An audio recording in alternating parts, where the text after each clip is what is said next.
झारखंड के 17 ब्लड बैंकों के लाइसेंस होंगे रद्द। धनबाद में गैंगस्टर प्रिंस खान के ठिकानों पर छापा।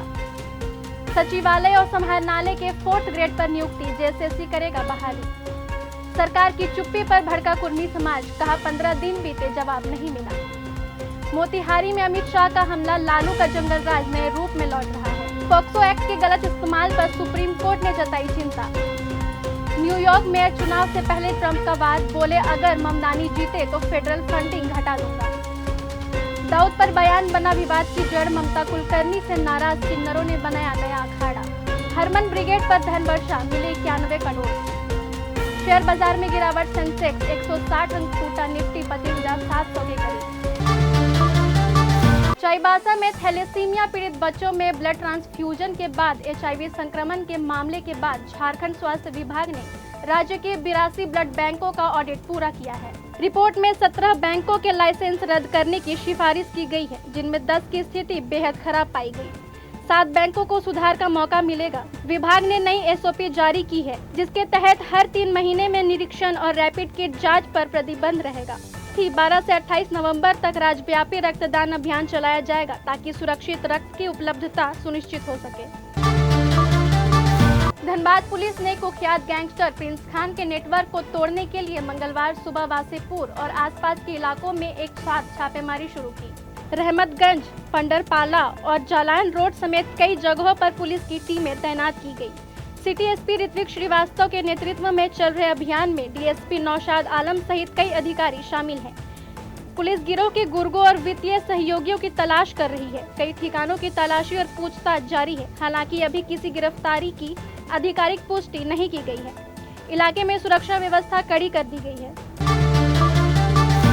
मुख्यमंत्री हेमंत सोरेन की अध्यक्षता में हुई कैबिनेट बैठक में झारखंड सरकार ने सचिवालय और समाहरणालय के 4th वर्गीय पदों पर नियमित बहाली को मंजूरी दी। अब इन पदों पर भर्ती जेएसएससी के माध्यम से होगी। मैट्रिक पास उम्मीदवार परीक्षा में शामिल हो सकेंगे, जबकि संविदा कर्मियों को अनुभव के आधार पर अधिकतम 15 ग्रेस अंक और 10 वर्ष तक आयु छूट मिलेगी। इन पदों का नया नाम मल्टीपर्पज स्टाफ रखा गया है, जिनका वेतनमान 5,200 से 20,200 व ग्रेड पे 1,800 होगा।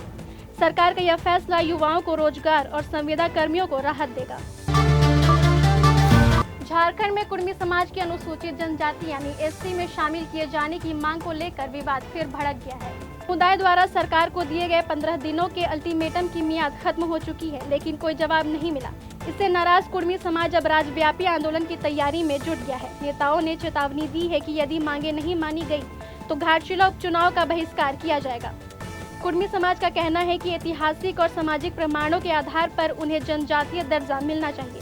समुदाय ने जल्द आंदोलन के अगले चरण की घोषणा के संकेत दिए हैं। बिहार विधानसभा चुनाव से पहले मोतिहारी में केंद्रीय गृह मंत्री अमित शाह ने आरजेडी सुप्रीमो लालू प्रसाद यादव पर तीखा हमला बोला। उन्होंने कहा, लालू का वही जंगल राज कपड़े चेहरे बदल कर लौटने वाला है। अगर 6 नवंबर को जनता ने गलती की तो फिर अपहरण और डर का दौर लौट आएगा।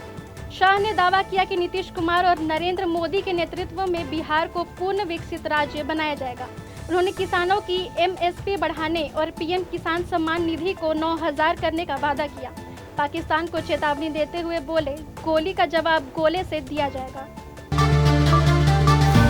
अब बढ़ते हैं राष्ट्रीय खबरों की ओर।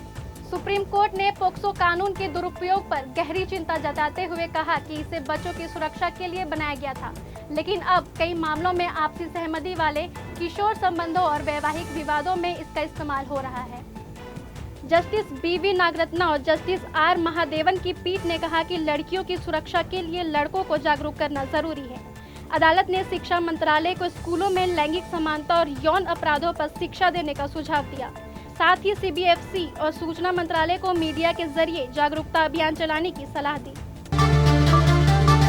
अब बढ़ते अंतर्राष्ट्रीय खबरों की ओर। अमेरिकी राष्ट्रपति डोनाल्ड ट्रंप ने न्यूयॉर्क मेयर चुनाव से पहले डेमोक्रेट उम्मीदवार जोहरान ममदानी पर तीखा हमला बोला है। ट्रंप ने कहा कि अगर ममदानी जीते तो वह न्यूयॉर्क की फेडरल फंडिंग में भारी कटौती करेंगे। उन्होंने ममदानी को कम्युनिस्ट उम्मीदवार बताते हुए चेताया कि उनके नेतृत्व में शहर आर्थिक और सामाजिक संकट में फंस जाएगा। ट्रंप ने रिपब्लिकन उम्मीदवार कर्टिस सिल्वा पर भी निशाना साधा और कहा कि उन्हें वोट देना ममदानी को वोट देने जैसा है। वहीं ममदानी ने पलटवार करते हुए कहा कि ट्रंप का डर अब सामने आ गया है। सर्वेक्षणों में ममदानी को बढ़त मिल रही है। अब आपको ले चलते हैं मनोरंजन जगत में। प्रयागराज में किन्नर समाज में बड़ा विवाद सामने आया है। पूर्व अभिनेत्री ममता कुलकर्णी उर्फ यामाई ममता नंदगिरी को लेकर मतभेद गहराने के बाद किन्नर अखाड़े से अलग होकर सनातनी किन्नर अखाड़ा का गठन किया गया। इसकी घोषणा प्रदेश अध्यक्ष टीना मां यानी स्वामी कौशल्या नंदगिरी ने की। विवाद की शुरुआत तब हुई जब ममता कुलकर्णी को महामंडलेश्वर बनाए जाने और उनके दाऊद इब्राहिम पर बयान से अखाड़ा दो हिस्सों में बंट गया। टीना मां ने डॉक्टर लक्ष्मी नारायण त्रिपाठी पर तानाशाही के आरोप लगाए। नया अखाड़ा सनातन धर्म, संस्कृत, शिक्षा और गौ संरक्षण के लिए काम करेगा। खेल की दुनिया की बात करें तो भारतीय महिला क्रिकेट टीम ने 52 साल बाद वनडे विश्व कप जीतकर इतिहास रच दिया। दक्षिण अफ्रीका को हराकर हरमन ब्रिगेड ने खिताब अपने नाम किया। आईसीसी ने टीम को 39.55 करोड़ की पुरस्कार राशि दी, जबकि बीसीसीआई ने खिलाड़ियों, सहयोगी स्टाफ और चयन समिति के बीच 51 करोड़ बांटने की घोषणा की। इस तरह कुल 91 करोड़ की धनवर्षा हुई। राज्य सरकारों ने भी खिलाड़ियों को सम्मानित किया। मध्य प्रदेश सरकार ने क्रांति गौड़ और हिमाचल सरकार ने रेणुका ठाकुर को 1-1 करोड़ देने की घोषणा की। यह जीत भारतीय महिला क्रिकेट के स्वर्ण युग की शुरुआत मानी जा रही है। अंत में बाजार और कारोबार की बात। भारतीय शेयर बाजार मंगलवार को शुरुआती बढ़त गंवाकर लाल निशान में बंद हुआ। बीएसई सेंसेक्स 69 अंकों की बढ़त के साथ 84,047 पर खुला, लेकिन बाद में 168 अंक टूटकर 83,810 पर पहुंच गया। वहीं निफ्टी 62 अंक गिरकर 25,701 पर बंद हुआ। ग्लोबल मार्केट से मिले कमजोर संकेत और निवेशकों की सतर्कता से बाजार पर दबाव देखा गया। सेक्टोरल इंडेक्स में निफ्टी फार्मा 0.11% की बढ़त के साथ मजबूत रहा, जबकि निफ्टी ऑटो 0.46% के साथ गिरा। मिड कैप और स्मॉल कैप इंडेक्स में भी हलचल रही। बाजार विशेषज्ञों के अनुसार फिलहाल कोई बड़ा ट्रिगर नहीं है और निवेशक एफआईआई और कंपनी नतीजों पर नजर रखे हुए हैं।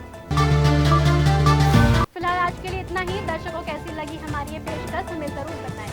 कल फिर मिलेंगे रात 8 बजे। बने रहे हमारे साथ, देखते रहे IDTV इंद्रधनुष।